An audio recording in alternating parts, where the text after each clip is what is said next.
It's warm in here, and I don't even have big lights. What'll it be like if I ever actually invest in something professional like a lighting kit? Hey everyone, it's Leigh Monet back for another, what I'm pretty sure is Virus Diaries number 3. I just want to do these videos every few days just to talk about what life is like in this completely unsettled, topsy-turvy world of COVID-19 and whatever it's called, self-isolation, social distancing, self-quarantining, shelter in place, stay inside, whatever is going on in your neck of the woods and in my neck of the woods. This one's going to be fairly quick. I really mean that this time because I just wanted to talk about a few things. It is, the day I'm filming this, it is Sunday, March 29th of 2020. I harbor no illusion that I'll get this video out today. My computer is slow and yeah, so it'll be tomorrow. But as it stands right now, as of today, March 29th, there are 1,511 cases of COVID in Tennessee. That is 193 more than yesterday. Take of that what you will. I don't quite know where those numbers come from. That is actually from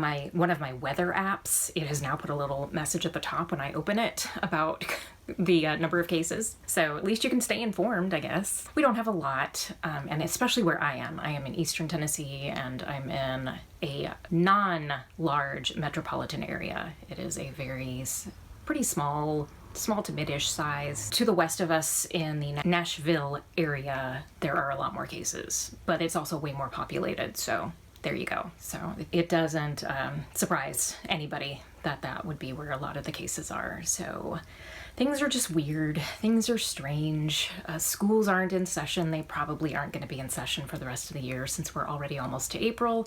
Most schools get out in May, some of them in June. So things are just weird. I know our church is not meeting as a full group. We did meet as a small group of people, and then we did like a video thing with other smaller groups, like family groups. So we're not meeting in person currently in the same way as like a large group. We are not under any kind of strict shelter-in-place type of situation going on here. Restaurants don't have eat-in, though those that are open aren't doing any eat-in. You can do carry-out or drive-up for a lot of places. So that is staying in place. Bars and clubs and that type of thing are pretty much all closed. Malls are closed. Some stores are open. If you want to go to Walmart, you can go there, which is handy because it has all the necessities. But it's just a weird time. And if you are living through this time, if you're watching this during this time or sometime after and you lived through it, you know that it's just the world has shut down in ways that we never thought it would. And certainly nobody had this on our goal. None of us had this on our goal sheet for this year. You know, any of you who sit down and write down goals or intentions for the year, anything like that, not a single one of us had global pandemic written down on there. Which reminds me, I need to work on my power sheets for my spring refresh and for April. I've barely touched them, which is pretty much the consensus among most people who work on goals. I just saw something on Facebook just the other day and I would have reposted it to my Facebook page, except it had some language that would have offended some of the people who go to my Facebook page, but it said it's okay, something to the effect of it's okay to not be at your most productive while we're going through an effing global pandemic. So I think that's a good thing to keep in mind. I don't have to like think constantly about how I need to produce and I need to do stuff and I need to be productive. I mean, it's okay. It's okay to not be okay right now. It's stupid right now. Anyways, a couple of things that I found since my last video as far as like little things that I have read that have been very interesting that have something to do with this time. One of them is from the website called Brain Pickings, which is a really cool website that has all sorts of, she just picks up bits of things from hither and yon and puts out articles that she then links to other things, and it's just stuff from all over. It's called Brain Pickings because it really is just various stuff. There is not necessarily an overall theme for her website. And the her and she I've been referring to as Maria Popova. I think that's how you pronounce her last name. But anyways, really interesting. But anywho's, there was an article that I think may have been linked to in a newsletter that I get, and it's all about, and I will link to it down below. It's from Brain Pickings, and she is talking about Erich Fromm, who was a humanistic writer and wrote a book called The Revolution of Hope. And he wrote this in 1968 during the 1968 elections in the United States. And that was, of course, a time of great turmoil. Vietnam War was in full swing. There were a lot of people wanting the United States to pull out of that, and there were other people on the other side saying, no, don't do that. And you had Eugene McCarthy versus Nixon for the presidency, and so all sorts of things. And let me just read this little snippet from right at the beginning of her article. Hope and the wise, effective action that can spring from it is the counterweight to the heavy sense of our own fragility. It is a continual negotiation between optimism and despair, a continual negation of cynicism and naivete. We hope precisely because we are aware that terrible outcomes are always possible and often probable, but that the choices we make can impact the outcomes. And that's what I'm trying to remind myself of right now. I don't have control over the pandemic. I don't have control over the government. I don't have control over a lot of things. And we've sold ourselves on what is essentially a fiction, that we control stuff. And every so often we get reminders that we don't, especially when there are natural disasters. You know, we don't control the weather, but, you know, we can't control pandemics and stuff like that. So we're reminded that we're not in control, but what I am in control of is how I respond. To some degree, I have some control over that. I can decide how I want to think about it, and I can decide how I'm going to react to it. And that's what I'm continually trying to remind myself of, that I can be working on. There are things that I can be doing.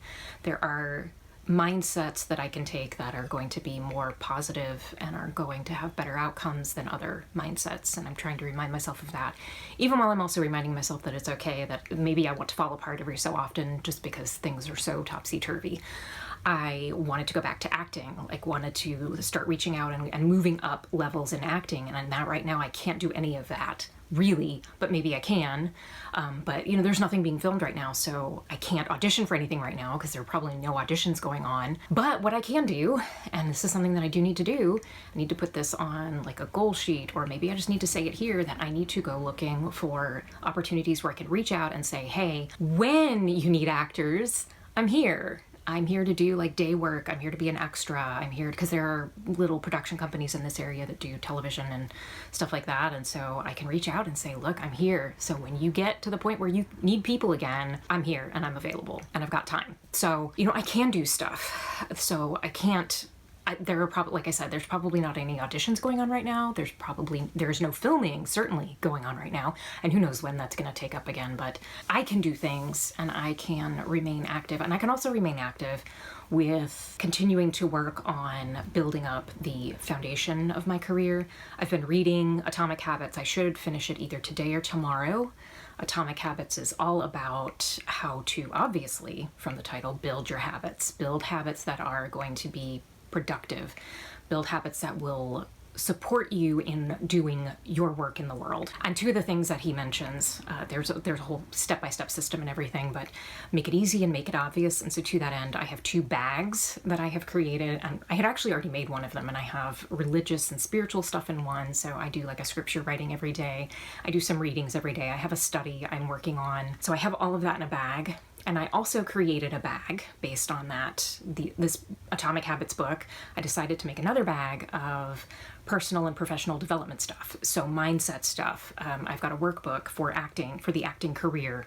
I have a couple of acting books in there, and a good friend of mine gave me the book, The Artist's Way. And I started reading it and then kind of put it off to the side. And I want to go ahead and read through it again. I'm not necessarily thinking about doing all the steps. It is a book where you go through like each week and you have a different task that she has you do. It's by Julia Cameron. I'll link to it down below. The morning pages come from there. If you've ever heard of the morning pages, comes from that book. So I have a bag that has those things in it. So, and these 2 bags are living on, I have a hamper at the foot of my bed where I put my dirty clothes every day. So I deal with that hamper and it sits there and I see it every day, and it's not something I can ignore. So those bags are sitting there where I have to see them, so I know that it's there and I know the stuff is there. So if you're struggling with doing stuff, make it easy, make it obvious. So don't hide things away. I know in our minimalist wave where people are preaching minimalism, there's nothing wrong with that, but sometimes you need to have stuff out where you can see it, because then you know to do it.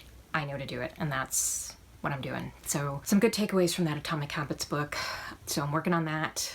Hopefully gonna finish that, like I said, either today or tomorrow, depending on how motivated I am. It's a beautiful, I hate to say that it's a beautiful day out there, because every day should be beautiful, whether it's raining, whether it's storming, whatever, but it is so sunny, and we have had such a rainy spring. This March has been so rainy. I feel like we deserve to have a few days of sun, and we've actually had a few days in a row of sun. So that is just glorious, and it's breezy, and it's just beautiful. It's what we needed, because it's just been so not sunny. Just has not been sunny, so it's nice to have that. Speaking of mindset, speaking of working on like internal work while you may not be able to do work on external work. Like, I can't work on a lot of external work because it's just not there right now. I'll link to a few. I've been looking for some ways to do some self-discovery and also start to, like, you know, do mindset work and sort of rewire my brain, just because it is easy for me to get caught in a lot of very negative or scarcity thinking. And I was looking for some journaling prompts or something like that to help me. So instead of just sitting down to a blank page, having something to prompt me, having a question or something that I need to think about to respond to do some self-discovery. And that may be something that, if you have some time, might be helpful or useful. I'll link to some of those down below. The 31 morning journaling prompts is something that I've had on my list to do for a while, and I really just need to sit down and start doing it.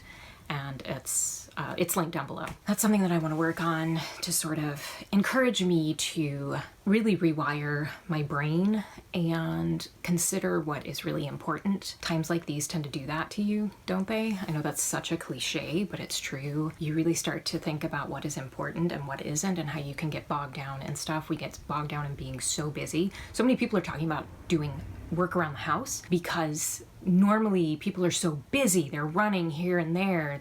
They have kids. They're doing activity after activity after activity with the kids, and they're doing stuff with their own, you know, things and activities. And now they can't. And so they're staying home and they're doing work around the house in ways that they haven't in a very long time, or maybe ever. So you have to refocus. And, you know, like I said, you can get really, and there are days where it's going to be overwhelming.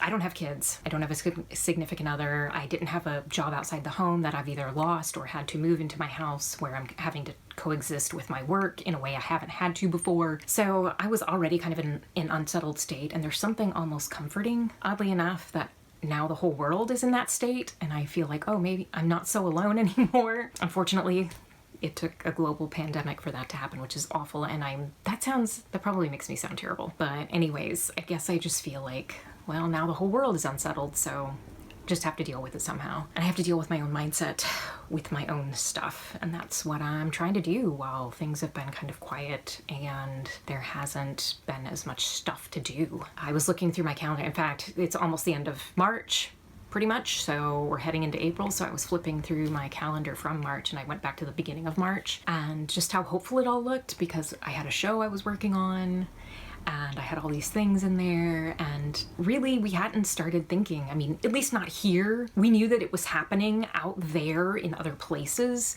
but it hadn't yet really affected us here. And it wasn't until like the second full week of March where it really started to creep in and start to affect us. And then that first week of the show, which I think was that the second week of March or the third? Anyways, one of those weeks is when it really started to affect us. And we knew that something was happening, and we knew it was really beginning to affect us practically here. It wasn't just something that was happening in other cities or other countries, it was happening here. And so just going back and seeing that and seeing how quickly things have escalated in ways that we wouldn't have thought possible earlier this year, or even earlier this month. I mean, especially where we are, because like I said, we're not super rural, although if you go out a little bit further, it is super rural, but it's definitely not. We're not a major metropolitan area, so we haven't been hit the same way, but it's still affecting us. So that's where we are. Yeah, so feel free to look down below for all sorts of stuff that I've linked. Stay strong, stay as positive as you can. It's okay to not be okay. It's okay to fall apart if you want to. It's okay to hide away for a while. I keep reminding myself that I just can't stay like that. I don't want to preach to anybody else, because it's, you know, who am I? Where am I to be able to say that? But yeah, I know that even though there are times when you want to fall apart, you can't fall apart forever. So I'm just trying to stay strong, trying to just do what I can and keep moving forward. And I hope that you can do the same. Stay physically active if you can. We're very lucky here. We are not in a shelter in place where we have to stay inside mostly. So we do have freedom to move around. So if anybody is watching and you are in one of those places where you're really kind of like trapped in your home, apartment, wherever, you have my greatest sympathies, because that is one of the things that has helped my mental health, is being able to get out. And like I said, the sunshine has helped, because we've had a very rainy spring. So having this sunshine and having this, you know, very sort of happy feeling, this positiveness of the blue sky and the sun and the plants are blooming and the trees are blooming and leafing out and everything has been wonderful. So if you're in a place where that, you're not able to partake in that, I feel so bad for you. And hopefully in the not too terribly distant future, things will sort of be on the upswing and we'll be able to start getting back to some kind of normal life. It'll happen. We just don't know when. We don't like the uncertainty, but that's what we have to live with right now on March 29th of 2020. Thank you so much. If there's anybody out there watching, thank you for being here. Hopefully this one wasn't too long. Enjoy the stuff I've linked down below, or don't use any of it. I mean, totally up to you. Enjoy and make use of it. Do what you will with it, but just know that, you know, we're gonna get through it somehow, and we'll come out on the other side. We're not quite sure what it's gonna look like, but you know, there might be good stuff that'll happen. Who knows? Like I said, I know that's a platitude, but it's true. We're gonna get through it. Thank you for being here. I usually do skincare stuff, so if those sound good, I usually put those out on Fridays. I will have another one coming out on Friday. I will also probably be coloring my hair, and I will talk about gray hair and that type of stuff in coming weeks. We'll see how the coloring goes. Obviously, I can't go out to a salon. They're all closed. So yeah, that should be interesting. We'll see how that goes. Thank you for being here. Thanks for joining me. I hope you are doing well wherever you are. Stay as positive as you can. It's okay to not be okay. Just don't stay there. Try to, you know, there are things that you can do to work on your brain and your mood so that you're not just mired in horrible thinking, hopefully. Thank you for being here. Please join me again for the next one. Take care of yourself.